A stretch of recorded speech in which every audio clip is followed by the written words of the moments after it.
জি, আলহামদুলিল্লাহ রব্বে কারিমের কাছে শুকরিয়া আদায় করছি, যিনি আমাদেরকে রমাদানে উপনীত করেছেন এবং সুস্থতার সাথে আজকের এই আয়োজনে আসার তৌফিক দান করে দিয়েছেন। আজকের আলোচ্য বিষয়ে আমরা রেখেছি দান, সাদাকা এবং জাকাত। সব বিষয়গুলো কিন্তু মুমিনরা, বিশেষ করে মুসলিম মুমিনরা প্রকৃতপক্ষে আমরা দেখি যে রমাদানে তারা একটু বেশি উৎসাহ হয় দান করতে, জাকাত দিতে, সাদাকা দিতে। আপনার থেকে জানতে চাইব, এই যে জাকাতের খাতগুলো কি এবং কোন কোন জায়গায় জাকাত দিতে হবে, দেওয়া দরকার, এবং কাদেরকে জাকাত দিব, এবং জাকাতের জন্য মালটা কি হওয়া দরকার, সব মিলে সংক্ষেপে যদি বলতেন। বিসমিল্লাহ আলহামদুলিল্লাহ ওয়াসসালাতু ওয়াসসালামু আলা রাসূলিল্লাহি ওয়া বা'দ। ক্বালা আল্লাহু সুবহানাহু ওয়া তাআলা ওয়া ফি আমওয়ালিহিম হাক্কুল লিস-সাইলি ওয়াল মাহরুম। ওয়া ক্বালা রাসূলুল্লাহি সাল্লাল্লাহু আলাইহি ওয়াসাল্লাম লিমুআয ইবনে জাবাল রাদিয়াল্লাহু তাআলা আনহু তু'খাযু মিন আগনিয়াইহিম ফাতুরাদ্দু বাইনা ফুকারাইহিম। অত্যন্ত চমৎকার এবং জীবন ঘনিষ্ঠ এক বিষয় আপনি অবতারণা করলেন। মুমিনের জীবন সফল হবার জন্য, তার ব্যক্তি জীবনটাকে সার্থক করবার জন্য রব্বুল আলামিন তাকে পরীক্ষার জন্য যেই রিজিক দিয়েছেন, ধন সম্পদ দিয়েছেন, এগুলোকে আসলে পিউরিফাই করবার জন্য একটি প্রক্রিয়া তিনি রেখেছেন। কোরআনুল কারীমে রব্বুল আলামিন সে কথাটি বলছেন, কদ আফলাহা মান তাযাক্কা। অনেক তাবিঈ এবং ইসলামী গবেষক তারা বলছেন, ওমর ইবনে আব্দুল আজিজ এবং আরও তার চেয়ে চিন্তাশীল যারা রয়েছেন তারাও বলছেন যে প্রসিদ্ধ তাবিঈগণ, এই আয়াতটি মূলত ইঙ্গিত করছে যে জাকাত সাদাকা এর মাধ্যমে নিজের আত্মাকে পরিশুদ্ধ করবার একটি বিষয়।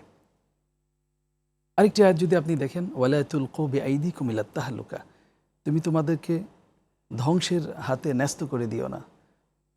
এই আয়াতটি সতর্কতামূলক নাজিল করা হয়েছে। যদি শানে নজুল আপনি দেখেন, রাসূলুল্লাহ সাল্লাল্লাহু আলাইহি ওয়াসাল্লাম তাবুকের মতো বড় বড় যুদ্ধগুলো যখন শেষ করলেন, তখন সাহাবা আজমাইন একরকম মনেই করে নিলেন এখন আর দান সাদাকা এর কোনো প্রয়োজন নেই। বলে তারা কেমন যেন দান থেকে একটু গুটিয়ে থাকার কথা চিন্তা করছিলেন। আচ্ছা, রব্বুল আলামিন আয়াত নাজিল করলেন যে না, দান থেকে বিরত থাকা মূলত এটা হচ্ছে তোমাকে নিজকে একটি ধ্বংসের একটি উপত্যকায় দাঁড় করিয়ে দেয়া, দ্বার প্রান্তে। কোরআনুল কারীমে রব্বুল আলামিন তিনি স্পষ্ট করেছেন, ওয়াফি আমওয়ালিহিম হক, আর ধনীদের সম্পদে রয়েছে অধিকার। অধিকার, অধিকার, দয়া নয়। লিসাইলি ওয়াল মাহরুম, কার জন্য? যে অভাবী এবং যে বঞ্চিত। আমরা আজকে সাম্যের সমাজ গড়তে চাই, আমরা সুশাসন সুনিশ্চিত করতে চাই, ক্ষুধার্ত মানুষের মুখে খাবার তুলে দিতে চাই। ফালাকতা হামালা আকাবা ওয়া মা আদরাকা মাল আকাবা ফাক্কু রাকাবা আও ইতআমুন ফি ইয়াউমিন যি মাসগাবা। দুর্ভিক্ষের দিনে একজন ক্ষুধার্তুর মানুষের মুখে খাদ্য তুলে দেয়া, এটা হচ্ছে যেন একটা দুর্গম গিরিপথ অতিক্রম করবার মতো এক চ্যালেঞ্জ। কোরআনুল কারীম সেটার কথাই বলছে।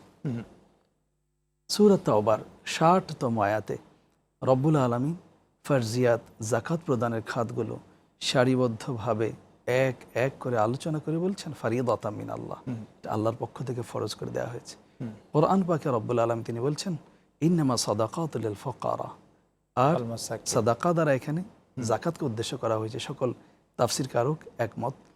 ইন্নামা সাদাকাতু লিল ফুকারা ওয়াল মাসাকিন, জাকাত দেয়া হবে তো কেবল ফকিরকে, মিসকিনকে এবং মিসকিনকে। ইন্নামা সাদাকাতু লিল ফুকারা ওয়াল মাসাকিন, ফুকারা ফকির শব্দের বহুবচন। রব্বুল আলামিন মিসকিন থেকে ফকিরকে আগে উল্লেখ করলেন, তার মানে হচ্ছে মিসকিন থেকেও ফকির বেশি দরিদ্র। এখানে একটি প্রশ্ন করে রাখতে চাই যে ফাকির এবং মিসকিন দুটির পার্থক্য যদি আপনি বলে দিতেন। এ দুটোর একটি সূক্ষ্ম পার্থক্য রয়েছে।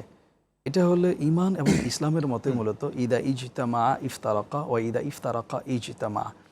এই শব্দ দুটো যখন আলাদা থাকে, একটি আরেকটি সমার্থক হিসেবে ব্যবহৃত হয়, সিমিলার মিনিং ক্যারি করে।